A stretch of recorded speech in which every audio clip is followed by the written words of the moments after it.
Los productos aragoneses están mostrando un buen comportamiento en el mercado. Por ello, campañas como Sabores de nuestra tierra del supermercado Eroski ofrece 52 productos de Aragón a mejor precio, de los que el 50% se mantendrá durante todo el año a la venta en la red nacional de esta cadena de supermercados. Ante esta iniciativa, la directora de Relaciones Externas de Eroski, Marta Areizaga, ha resumido las ventajas para los consumidores aragoneses.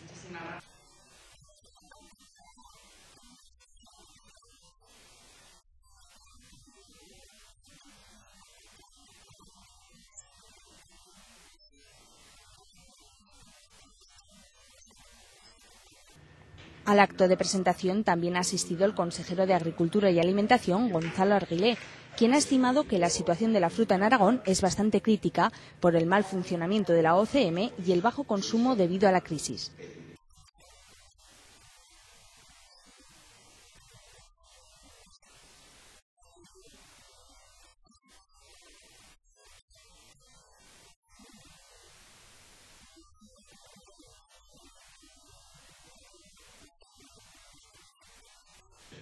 Así, Sabores de nuestra tierra permitirá a los consumidores beneficiarse de buenos precios y de la calidad de los productos aragoneses en la cadena de alimentación Eroski.